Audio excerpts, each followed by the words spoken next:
बिस्मिल्लाहिर्रहमानिर्रहीम। अस्सलामुअलैकुम नाजरीन, मैं हूँ ज़ैन अली। नाज़रीन में 16 अगस्त है और दिन है हफ्ते का। देखिए, मैं अक्सर कहता हूँ कि जब भी शहर इक़्तिदार में कोई ख़बर बहुत ज़्यादा गर्दिश कर रही हो तो उस खबर के पीछे कोई ना कोई हकीकत ज़रूर होती है। बहुत से लोग ये कह रहे थे कि 27वीं आइनी तरमीम को लेकर हुकूमत और इस्टेब्लिशमेंट के दरमियान बहुत ख़तरनाक लड़ाई शुरू हो चुकी है। नवाज शरीफ ने कुछ दिन पहले मरी में एक इजलास के दौरान जो शहबाज शरीफ को ये जुमला कहा था कि आपने मेरी सारी मेहनत गारत कर दी, वो जुमला भी 27वीं आइनी तरमीम के तनाजुर में ही बोला गया था। पिछले चंद घंटों से शहर इक़्तिदार में मरी में होने वाले उस इजलास की अंदरूनी कहानी डिस्कस की जा रही है। आज इस्लामाबाद में दो सबसे बड़ी खबरें गर्दिश कर रही हैं। पहली खबर, इस्टेब्लिशमेंट और हुकूमत की वाकई खतरनाक लड़ाई शुरू हो चुकी है। दूसरी खबर है, आर्मी चीफ का पहला बराह रास्त पैगाम इमरान खान के नाम। दोनों खबरों की तफसीलात मैं आपको बता देता हूं। पहले मैं आपको हुकूमत और इस्टेब्लिशमेंट के दरमियान पिछले चंद दिनों से जो एक महाजराई शुरू हुई है उस खबर की तफसीलात बता देता हूं। देखिए, यह खबर पिछले कई दिनों से गर्दिश कर रही थी कि हुकूमत और इस्टेब्लिशमेंट के दरमियान अब सब कुछ अच्छा नहीं है। वो सेम पेज जिसका दावा नून लीगी वुज़रा पिछले 2-3 सालों से कर रहे थे, हुकूमत और इस्टेब्लिशमेंट के दरमियान वो सेम पेज फट गया है। कुछ दिन पहले मरी में नवाज शरीफ की ज़ेर सदारत नून लीग की सीनियर लीडरशिप का एक इजलास हुआ था।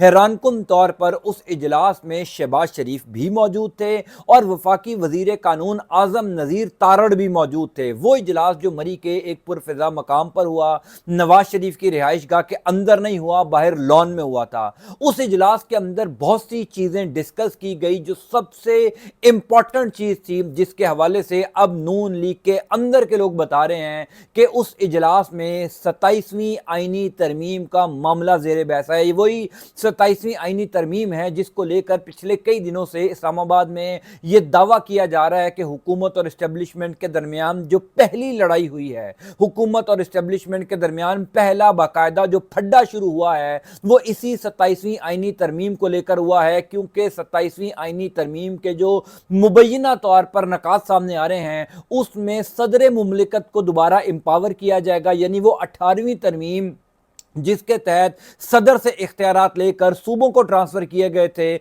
27वीं आइनी तरमीम में तमाम तर इख्तियारात सूबों से लेकर दोबारा सदर को मुंतकिल किए जाएंगे। और सदर को मुंतकिल किए जाने का मतलब ये है कि अगर इस्टेब्लिशमेंट कोई अपना बंदा सदर लगा देती है, यानी मोहसिन नकवी साहब या इस तरीके का कोई और सदर आ जाता है, तो वो तमाम तर इख्तियारात सदर मुमलिकत के पास होंगे। वज़ीर आज़म के पास भी इतने इख्तियारात नहीं होंगे जितने सदर के पास होंगे। नवाज शरीफ, शहबाज शरीफ और हुकूमत की इत्तेहादी जमातें हर सूरत ये चाहती हैं कि 27वीं आइनी तरमीम से ये मुबैना शिकें निकाल दी जाएं ताकि जो इख्तियारात सूबों के पास हैं वो सूबों के पास ही रहें। ज़ाहिर है, पंजाब में मरियम बीबी की हुकूमत है, यहाँ पर भी लूट मार की जा रही है। सिंध में आसिफ जरदारी की हुकूमत है, वहाँ पर भी लूट मार की जा रही है। तो किसी सूरत नून लीग और पीपल्स पार्टी ये अफोर्ड नहीं कर सकते कि सूबों के इख्तियारात लेकर वापस सदर को भेजे जाएं। फिर ये सियासी जमातें पैसे कैसे बनाएंगी? पंजाब में जो अरबों खरबों रुपए की करप्शन हो रही है, सियालकोट के एडीसीआर इकबाल संघेड़ा से जो 5-6 अरब रुपए की करप्शन की तहकीकात चल रही हैं,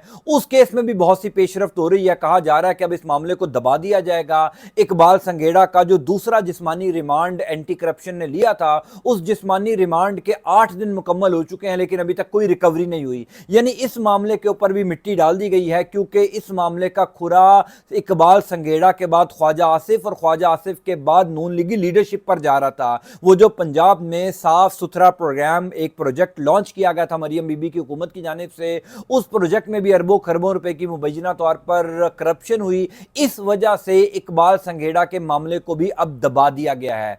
खबर यह है हुजूर वाला के इस्टेब्लिशमेंट और हुकूमत के दरमियान 27वीं आइनी तरमीम को लेकर फड्डा बहुत बढ़ चुका है। नवाज शरीफ ने शहबाज शरीफ को यह हदायत की थी मरी के उस इजलास में कि किसी सूरत भी इस 27वीं आइनी तरमीम को सपोर्ट ना किया जाए, किसी सूरत भी सूबों को कमज़ोर ना किया जाए, सदर को ताकतवर ना किया जाए, कि किसी जगह पर अगर इस्टेब्लिशमेंट अपना बंदा सदर ले आती है तो हमारे हाथ क्या रहेगा। इस्टेब्लिशमेंट को इस बात का अंदाजा है कि नवाज शरीफ रुकावटें खड़ी कर रहे हैं और इसी वजह से हुकूमत और इस्टेब्लिशमेंट के दरमियान अब सब कुछ पहले जैसा नहीं रहा। हुकूमत और इस्टेब्लिशमेंट के दरमियान बाकायदा तौर पर फड्डा हो चुका है। वो लोग जो इस्टेब्लिशमेंट के करीबी सहाफ़ी हैं, शहर इक़्तिदार के सियासी डाइनिंग रूम्स में वो सहाफ़ी भी یہ خبروں کی تصدیق کر رہے ہیں کہ حکومت اور اسٹیبلشمنٹ کے درمیان پہلا موقع ہے پچھلے 2-2.5 سال میں، یہ پہلا موقع ہے جب اسٹیبلشمنٹ سخت ناراض ہے۔ شہباز شریف بہت برے طریقے سے پھنس چکے ہیں کیونکہ وہ تو کسی صورت نہیں چاہتے کہ نواز شریف کی بات مانی جائے۔ شہباز شریف کو اس بات کا اندازہ ہے کہ نواز شریف کی بات ماننے کا مطلب یہ ہے کہ میں اپنی وزارت عظمیٰ سے ہاتھ دھوؤں گا، جو کہ شہباز شریف کسی صورت افورڈ نہیں کر سکتے۔ اس وجہ سے وہ نواز شریف کو بھی منانے کی کوشش کر رہے ہیں، اور اسٹیبلشمنٹ کا فیصلہ تو 100% اٹل ہے کہ ہر صورت میں 27ویں آئینی ترمیم ہوگی، اور 27ویں آئینی ترمیم کا ڈرافٹ جو اسٹیبلشمنٹ نے تیار کیا ہے اسی کے اوپر جو ہے وہ عمل درآمد ہوگا۔ یہ پہلی امپورٹنٹ ڈیولپمنٹ تھی جو میں نے آپ کو گوش گزار کر دی۔ دوسری خبر ہے army chief field marshal general Asim Munir صاحب کا پہلا باقاعدہ پیغام براہ راست عمران خان کے نام۔ دیکھیے اس پیغام نے اور بہت سے سوالات کو جنم دے دیا ہے، اس پیغام نے بہت سی کنفیوژن کو بھی کلیئر کر دیا ہے۔ وہ خبریں جو اسٹیبلشمنٹ کے قریبی صحافی پچھلے کئی مہینوں سے دے رہے تھے عمران خان کو لے کر، 9 مئی کو لے کر، عمران خان اور اسٹیبلشمنٹ کو لے کر، عمران خان اور اسٹیبلشمنٹ کی ڈیل کو لے کر، یعنی جب بھی عمران خان کے حوالے سے کوئی خبر دی جاتی تھی، وہ انصار عباسی صاحب دے رہے ہوں، وہ اسٹیبلشمنٹ کے اور کوئی قریبی صحافی دے رہے ہوں، army chief general Asim Munir کے عمران خان کے نام براہ راست پیغام نے بہت سی چیزوں کو کلیئر کر دیا ہے۔ پہلے میں آپ کو وہ پیغام بتا دیتا ہوں، اس کے بعد آپ کو بتاؤں گا کہ آئندہ آنے والے دنوں میں عمران خان اور اسٹیبلشمنٹ کو لے کر کیا ہو سکتا ہے، اس کی تفصیلات میں آپ کو آگے چل کر بتاتا ہوں۔ Army chief general Asim Munir صاحب امریکہ کا دورہ مکمل کر کے برسلز پہنچے تھے۔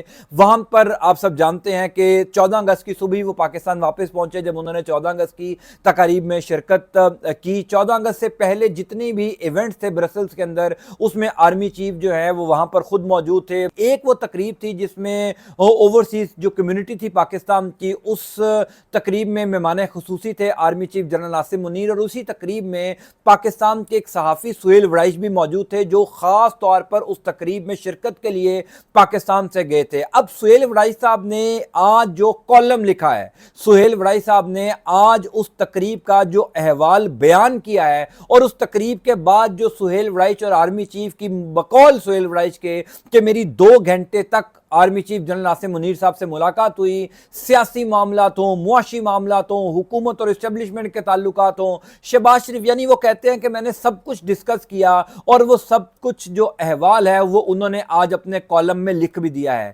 Army chief general Asim Munir صاحب سے جو ان کی ملاقات ہوئی، اس ملاقات کو سہیل وڑائچ صاحب یہ لکھتے ہیں کہ میں نے جب ان سے پاکستان کو درپیش معاشی بحران کے حوالے سے پوچھا، تو سہیل وڑائچ صاحب یہ لکھتے ہیں کہ معاشی بحران کے حل کے حوالے سے ان کے پاس پورا روڈ میپ تھا، جس میں اگلے 5 اور 10 سال کے اندر پاکستان کو دنیا کے ترقی یافتہ ممالک کی صف میں کھڑا کرنے کی منصوبہ بندی تھی۔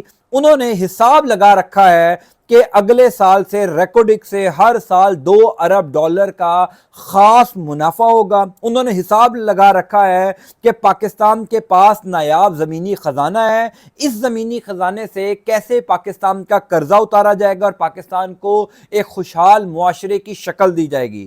سہیل وڑائچ صاحب یہ لکھتے ہیں کہ جو ریکارڈک سے ہر سال $2 ارب کا منافع ہوگا، آرمی چیف کے بقول وہ منافع ہر سال بڑھتا جائے گا۔ پھر سہیل وڑائچ صاحب لکھتے ہیں کہ میں نے ان سے سیاسی معاملات کے حوالے سے بھی سوال پوچھا۔ اس سوال کا جو جواب ہے وہ بہت کچھ کلیئر کر رہا ہے۔ جو میں نے آپ سے کچھ دیر پہلے کہا نا کہ عمران خان اور اسٹیبلشمنٹ کو لے کر جو معاملات پچھلے کئی مہینوں سے ڈسکس کیے جا رہے ہیں، یا عمران خان اور 9 مئی کو لے کر جو چیزیں زیر بحث آتی رہی ہیں، اس سوال کے جواب سے وہ تمام تر چیزیں کلیئر ہو گئی ہیں۔ آپ سہیل وڑائچ صاحب کا سوال بھی دیکھ لیجئے اور اس کا جواب بھی سن لیجئے۔ سہیل وڑائچ صاحب یہ کہتے ہیں کہ میں نے ان سے پوچھا کہ پاکستان میں جو ایک سیاسی عدم استحکام کی فضا ہے، یا سیاسی مصلحت نہیں ہو پا رہی پچھلے کئی عرصے سے، پاکستان کی ایک سیاسی جماعت جو ہے وہ ٹکراؤ کی صورت اختیار کر رہی ہے اسٹیبلشمنٹ کے ساتھ، تو اس کے اوپر آپ کا کیا موقف ہے؟ جس پر عاصم منیر صاحب نے یہ کہا۔ اب سہیل وڑائچ صاحب اپنے کالم میں لکھ رہے ہیں، میں اپنی طرف سے یہ بات نہیں کر رہا،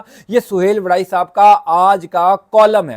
سہیل وڑائچ صاحب یہ لکھتے ہیں کہ انہوں نے کہا کہ سیاسی معاملات کے सवाल के जवाब में फील्ड मार्शल आसिम मुनीर साहब फरमाते हैं कि सियासी मसलहत सच्चे दिल से मुआफ़ी मांगने से ही मुमकिन हो सकेगी। ये आर्मी चीफ साहब ने किसको कहा है हम सब जानते हैं, क्योंकि इमरान खान और इस्टेब्लिशमेंट और 9 मई को लेकर कई अरसे से ये बातचीत की जा रही है। जो इस्टेब्लिशमेंट के करीबी सहाफ़ी हैं वो ये कह रहे हैं कि जनाब जिस दिन इमरान खान साहब मुआफ़ी मांगेंगे उस दिन सब चीज़ें ठीक हो जाएंगी। ये जो जवाब army chief general Asim Munir साहब ने सुहेल वड़ाई साहब को दिया, इस जवाब से एक चीज़ तो क्लियर हो गई, वो तमाम लोग जो पिछले कई अरसे से कह रहे थे कि इमरान खान इस्टेब्लिशमेंट से मुआफ़ी मांग रहे हैं लेकिन इस्टेब्लिशमेंट इमरान खान को मुआफ़ी नहीं दे रही, वो लोग जो कह रहे थे कि इमरान खान डील मांग रहे हैं, इमरान खान को इस्टेब्लिशमेंट डील नहीं दे रही, वो लोग जो कह रहे थे कि इमरान खान बाहर जाने के लिए हाथ पांव मार रहे हैं, इमरान खान कह रहे हैं कि मुझे जेल से बाहर निकालो, इस्टेब्लिशमेंट जेल से भी इमरान खान को बाहर नहीं निकाल रही।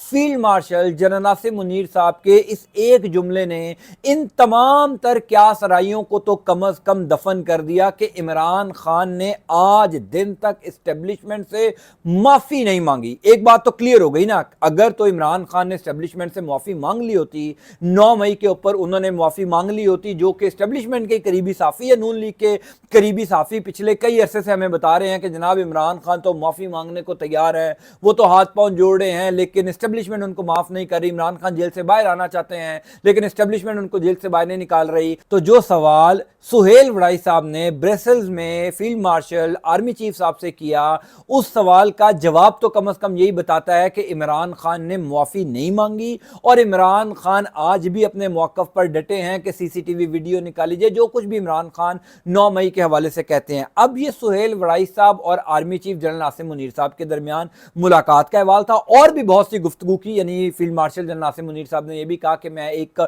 सिपाही हूँ और मेरी ये ख्वाहिश है कि मैं हिंदुस्तान से लड़ते हुए शहीद हूँ और मेरे बाद मेरा बेटा लड़े, उसके बाद उसका बेटा लड़े और ये नस्ल दर नस्ल जो है वो चलता रहे। और ये ख्वाहिश तो हर फौजी की है, इसमें तो कोई शक नहीं है। ये जो जज्बा है field marshal general Asim Munir साहब का, ये जज्बा तो पाकिस्तान में हर फौजी जवान का है, हर सिपाही का है, हर पाकिस्तानी सोल्जर का है कि वो शहीद हो। तो ये जज्बा तो हर पाकिस्तानी सिपाही का है, हर पाकिस्तानी का है। बहरहाल army chief general Asim Munir साहब और सुहेल वड़ाई की इस मुलाकात और इस गुफ्तगू के दौरान एक दो चीजें और बड़ी जबरदस्त सामने आई हैं। एक तो ये कि field marshal general Asim Munir साहब ने किसी जगह पर भी शहबाज शरीफ की हुकूमत को कोई क्रेडिट नहीं दिया। मैं जो आपको पिछले कई दिनों से बता रहा हूं, बल्कि पिछले कई अरसे से कह रहा हूं कि एस्टेब्लिशमेंट में यह सोच पाई जाती है कि जब सब कुछ हम कर रहे हैं, जब अमेरिका के साथ तिजारती मुआहदा हम कर रहे हैं, जो अमेरिका के साथ ट्रेड डील हो रही है जिसके तहत पाकिस्तान में ऑयल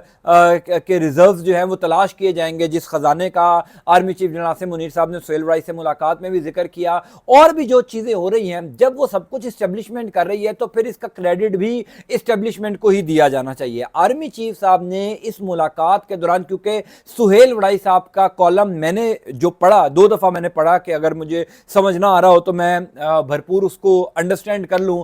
सुहेल वड़ाई साहब ने किसी जगह यह नहीं लिखा कि army chief general Asim Munir साहब ये समझते हैं कि शहबाज शरीफ की हुकूमत का कोई क्रेडिट है या शहबाज शरीफ की हुकूमत ने ये कोई बड़ा अच्छा काम कर दिया। सारा जो क्रेडिट है वो इस्टेब्लिशमेंट को ही मिलना चाहिए और वो इस्टेब्लिशमेंट को ही दे रहे हैं। वो ये कहते हैं कि 5-10 साल के अंदर पाकिस्तान जो है वो तरक्की याफ्ता मुमालिक की सफ में खड़ा हो जाएगा। इसके ऊपर आप लोगों का क्या ख्याल है? मुझे अपनी राय का इजहार कमेंट बॉक्स में कीजिए। मुझे यकीन है कई लोग इस सवाल के जवाब से मुतमईन नहीं होंगे, कई लोग शिकवा करेंगे कि हम तो हमेशा से ये सुनते आ रहे हैं कि अगले 5-10 सालों में पाकिस्तान तरक्की याफ्ता मुमालिक की सफ में खड़ा हो जाएगा। लेकिन जाहिर है अगर field marshal general Asim Munir ये बात कर रहे हैं तो कोई ना कोई उनके पास प्लान होगा। किसी जगह पर भी उन्होंने ये तासुर देने की कोशिश नहीं की कि ये जो मौजूदा सेटअप है, यानी ये जो शहबाज शरीफ की हुकूमत है और इनकी जो इत्तेहादी जमातें हैं, ये चलती रहेंगी। ये नहीं कहा कि ये सेटअप चलता रहेगा। हाँ, उन्होंने ये जरूर कहा कि अगले 5-10 साल के अंदर पाकिस्तान तरक्की करेगा, हर साल इतने अरब डॉलर का खालिस मुनाफा पाकिस्तान को होगा।